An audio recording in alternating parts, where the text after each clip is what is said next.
2-0 against Echo. 1 win away. Whew, booking. There, bus ticket to M5 because it's not a plane ticket. Yeah, it's a bus ticket. Bus ticket. Literally a bus ticket.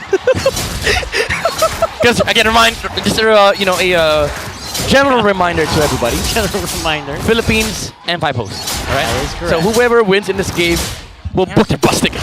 Yeah, that's why these To here, to here, Mike. Here. That's why we understand why these teams are passionate, really passionate to win this game. Even RSG, even Onyx, even Omega, they really want this because we're gonna have M5 in the Philippines. All right, looking at the emblems, it's a classic Beatrix with a Thrift, Tier 1 talent, Assassin emblem, but interestingly, Yawi with a full set of tank alongside a Wilderness Blessing provides mobility in the river, but Yawi not gonna able to connect onto Renegade. Very interesting choices here being done, obviously by Yawi here. And I think he's very much aware that if you draft this last pick, you know you're down. You know you're at a disadvantage, right? Yeah. So he's just making sure that, you know what, everything has to go according to plan.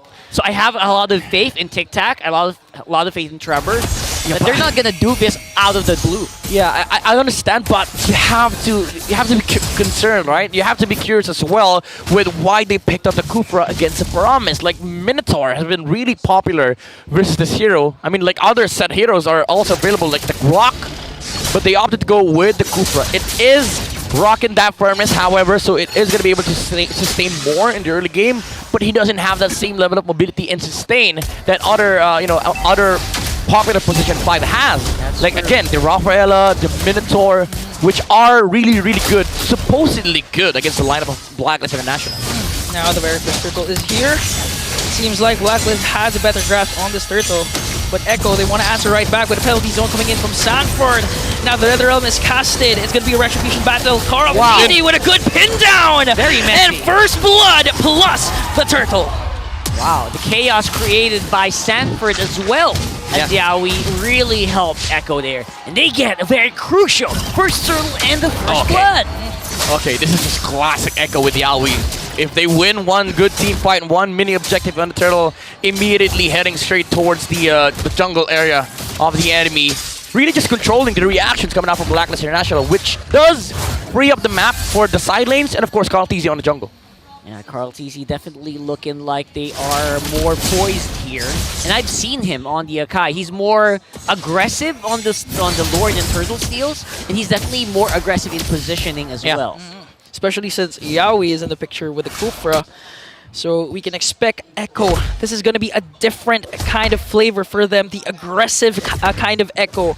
The risk takers kind of Echo. Yeah, the Echo Express, the House of Highlights. Speaking about highlights, that was a very good heavy spin by Carl TZ. Pinned 4 heroes from Blacklist International. Although it was Blacklist's fault though.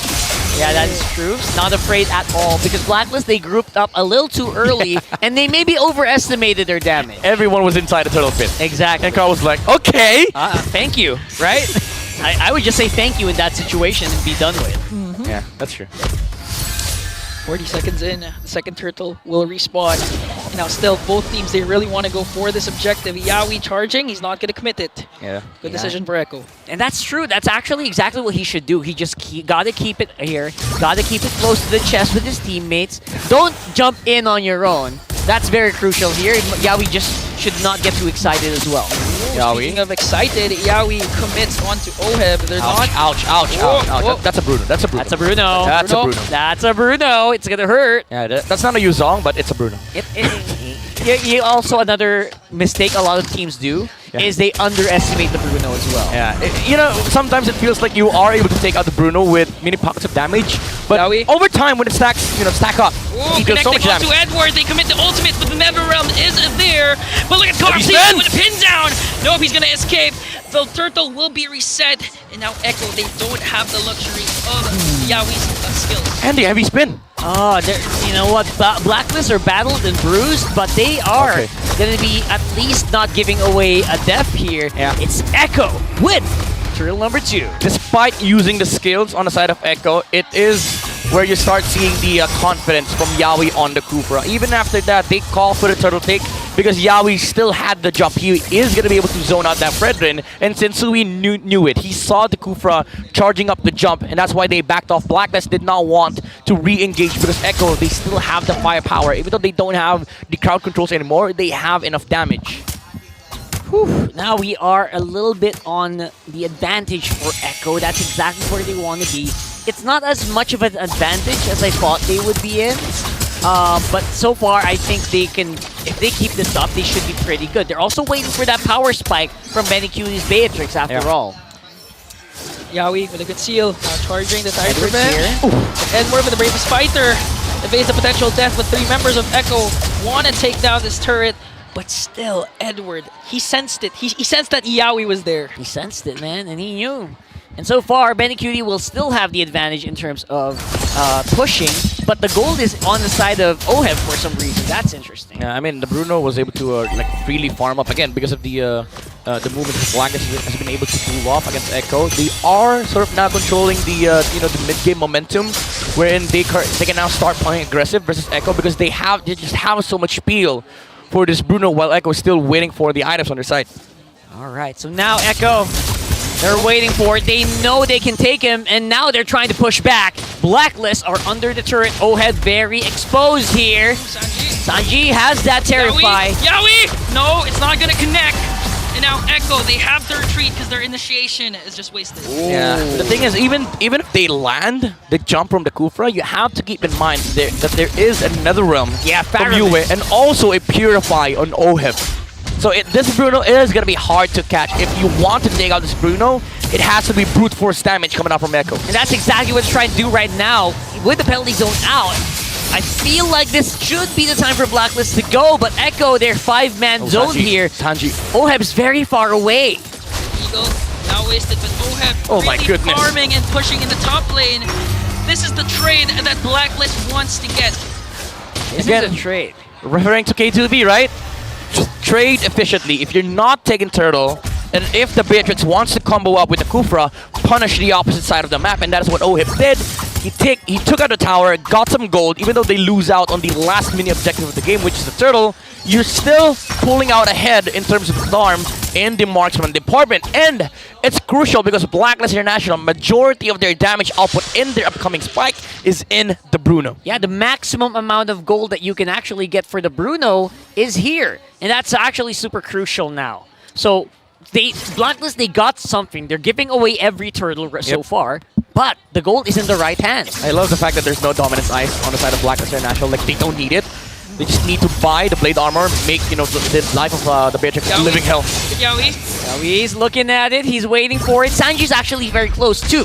So his Terrify, comboed with the Kufra, can actually take down anyone. So also, Echo, they're threatening, but they're not pulling the trigger. Still, despite the addition of Yaoi, they're a loose cannon, they're really aggressive, but still the discipline is there for the Orcas. I mean, it's match point for BLACKLIST, so it's a good sign that they're taking risks, but they are calculated risks. Yep, That's true. Talk about ecosystem, right? You are playing instead of Blueprint, where you start playing with your timings, and Echo, they know that their timings are upcoming with the Blade of Despair of the Beatrix, from the Beatrix, but BLACKLIST International, it's also the same. Like, both of them are gonna hit their timings in a bit, but everything that matters is, again, BLACKLIST International just has a lot of ways of dealing, in terms of dealing with the Kufra. That's right. So now, the Kufra. Have we actually seen the payoff yet so far for the Kufra? We haven't, right? I feel like it's always singular picks. And I think I'm starting to make sense with that Minotaur pick you were talking about, Midnight. Yeah, Echo just has 1 kill, and that was a kill where, that was a kill from a turtle fight before, wherein Carl D was able to land 4-man heavy spin. Yeah, but that was about it. That's basically it. So we're looking for some stonks, some return of investment here so far. And I would say Echo, they're getting small stuff, but they need to take that win. They need to take that win of a team fight. As BLACKLIST right now are pushing it in. We need a Giga Chad moment from Yaoi. Giga Chad moment. Giga Chad moment from Yaoi is expected. Now Tyrant's Revenge is there. Renegade! But the Netherrealm will be casted as well. Oh, look at Benicuti! Takes down Renegade. Now Carl Teasy pins down Sensui. But Sensui getting the damage now. Edward's going right after the backline. Oh, Oheb is now down. Thanks to Sanford. That's 2 members down. Hewitt flickers out. And Echo will secure secure an uncontested Lord. Oh my We were goodness. asking for the payoff. It is right here, folks. Oh! Seeing the effect, the maximum effect of the crowd control based lineup that Echo has. Echo system, by the way. Yawi with a jump in. Renegade dash in front of that bush. He was attempting to block the jump from Yawi, but after that, even though the Netherrealm was used, the timing from Bandicoot with the Bennett's Rage, he was able to take out the targets under the Netherrealm. So far, Yaoi's performing exceptional with a good pick up onto Renegade, but the thing is, that's not even his best hero. As Right. we've seen, Cho, he was actually top global Cho during MPL Philippines Season 12. Yeah. That's the fun thing here, because obviously Blacklist, they can't ignore the healing and the shielding meta of the Yep. supports right now, but they always have that in their Oh, pocket. Yawi. Yaoi right there! It's gonna go on to Oheb, but Oheb Purify. successfully evades it. The Purify was there, Netherrealm as well, and now Carl TZ wants to pin down Sensui, but that's gonna be too much for Echo. The tower is still there, Sanford has penalty zone out, but the Fraser Strap will actually catch him, and now Sanford will go down, but look at the response coming in from Yaoi. Oh! Well, double kills coming in. Triple! The Filipino sniper!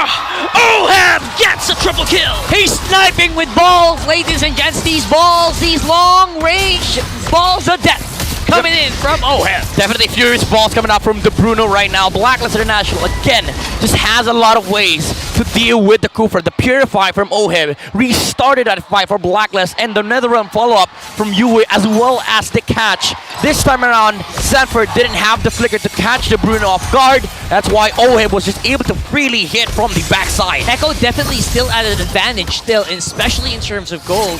The Blacklist finally are able to walk out on the map. Yep, no backline access for Echo that time around, and Oheb was just really good in terms of positioning this hero. Now he does have that Malefic Roar, which is going to be scary for Echo to deal with, even though you do have the damage, you do have the jump. If you don't get the jumps, like if you don't execute well for Echo, Blacklist is going to punish, but that is a big question. If you're Blacklist, you should not be confident in proposing that question to Echo, because again, this is the House of Highlights. With a lineup like this, though, you also put a lot of effort, a lot of weight onto the shoulders of Oheb. Yep. He has to be super crucial. He has to be super precise. Perfect in his positioning each and every time. And if he messes up one time, the Echo Express, Yep. they're gonna overrun. Oh, Carl? Okay, going back to the thought of Oheb positioning perfectly, he did mess up one time where he used the dash, and Sanford was just, okay, you don't have dash, you don't have flicker, I'ma just jump in, alright? Yeah, exactly. I'ma kill you. So they do have to, keep this Terizla in check for Blacklist International. Always look for where this Terizla is coming from. Where is Sanford, especially during this next Lord fight? You know, actually, apart from that, Echo also has to watch out for being too over-aggressive. They Watch have out. a 3k lead and they have the Kufra, so it's very tempting, specifically for Yaoi to go for those engages, despite there's going to be a Yaoi, tower Yaoi, or Yaoi, anything Yaoi. else, and now Yaoi, Sui with the taunt, so they Nice know, taunt there. they know where the members of Echo are. Oh, look at this. It's a complete reversal of last game where now the rest of the map is pushing up against Blacklist, and it's Echo who are actually in the advantage. Dude, this Wilderness Blessing from the Kufra is making such a big difference from Echo, because Yaoi is just now able to reset versus Blacklist. Like the punish, it's mitigated because the Kufra just runs very, very fast. Sensui goes in with a double taunt. Now no, penalty zone. onto Sensui. Oh, this favors Blacklist. Look at Edward with the bravest fighter. Okay. Expended, every single ultimate expended, as well as the circling Renegade's eagle. going in. Renegade's going hot. Renegade went in 20,000 HP for this Lord, as well as Sensui with a taunt. Carl. Oh, but look at that! Carl TZ will the pin down, but Yue once again with a clutch Nether Realm. But Sachi as well had that Nether Realm. Both teams No heavy spin. No heavy spin. Sui as dishing well. out every single ultimate, but who's gonna fall down first? It is Tyrant's Rage, but Sensui gets the Lord, and now Oheb gets the kill as well. Edward! Look at that! Echo answers right back with a 3-man down to take down Blacklist. This is high-level MLBB at its finest, ladies and gents. You do not ask a return of investment from Yaoi, because he will return more. He is paying out dividends right now. Yaoi with a Tyrant's Rage flicker combination out of nowhere. That's like Randy Orton with out of nowhere. RKO. Absolutely, that Wow. is correctamundo. And it's when you least expect it. It's right after everything already happened. And not just that, the connection, the synergy from Echo right after that, penalty zone came into play for Echo. This is the thing that we need to worry. I mean, Blacklist needs to worry about against Echo. They are gonna be able to execute. If you think about the highlights that could happen, 100% it'll happen. Yaoi, the embodiment of the House of Highlights moniker. Blacklist still standing tall. They're the aggressors right now as they take down the middle lane turret. And just like that, Blacklist might be able to even out the score in game 3. Yeah, they basically neutralize on the Lord take. Blacklist are still gonna be able to push it out. Yeah. Macro still Macro. very, very big for Blacklist International. Even though Echo is leading by 2K, again, their main concern is that they need to take out this Bruno. If they don't, even the Beatrix does not have like enough firepower against the front liners of Blacklist International, especially with the reset. Although Sanji does have the capability of just copying the Netherrealm, their main concern is that during these Lord fights, Carteezy will always be in front of Blacklist International, and he will be susceptible to be, to being picked off because of the presence of the pull from Yue, and of course the damage output coming out from Oheb. Now, we're seeing the reason why we were a bit questioning the Beatrix pick coming in. Your instincts were actually kicking in there, I think.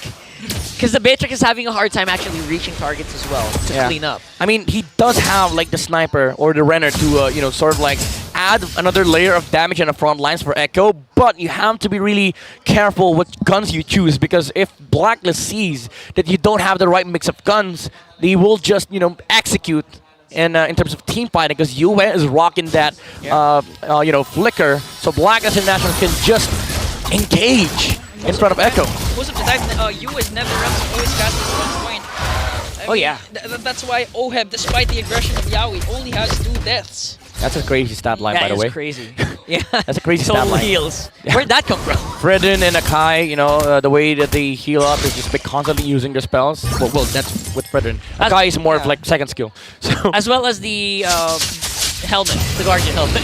yeah, you're right. They've been absorbing so much damage. The helmet just keeps regenerating. It does count into it, yeah. Yeah, so it's really funny the way that happens. Woo. Third Lord for this game. Gotta catch your breath, bro. We have to catch our breath. It's a matter of time. These 2 teams can execute. Oh, Sanford picking up the rapid boots. Oh, he wants to go fast. He wants to be able to go to the opposite side of the lane much faster. And Yaoi, Sanji, look at the position. Nice conceal. Yaoi wants to go Spotted right out. after Oheb. He's not going to go after Oheb. The knockoff coming in from the Lord. Edward zoning out Benny Cutie. 15,000 HP, but Benny Cutie fingers in. Forces Yue for the Netherrealm. Now Echo, they know that the Netherrealm is not there. That's why they want to go in for this Lord. Yaoi charging in. Not going to connect onto Renegade. Still have the Hurricane. But still, look at Sensui with a double man taunt. And now Sanji going right after Oheb, and Carl Teasy remains the king of the jungle and takes down the Lord. Oheb's here. Oheb's here. They want to fight. Sanji will fall down in the hands of Oheb, but Echo has the Lord. What will Blacklist do right now? Well, basically the same scenario as we saw earlier. Blacklist, they take the Lord, but they can't really make a push. I think that's exactly what's happening here. Blacklist! For No heavy spin! Sanji. No heavy spin. No penalties. Alright, okay. Yaoi's there. Yaoi's there. Yaoi's there. Yeah, he's back on the field. And Lord they have as the well. Lord. Yeah. Good backup coming in for Echo. Oh, look at the damage coming out from Oheb. 1.5k. I love that right now, but I also 1.5K. love that we also see Benny Cutie being very, very aggressive here. Yep. You saw that flicker in, right? Yeah, he attempted to sort of like put pressure onto Blacklist International, and Blacklist, they gave up.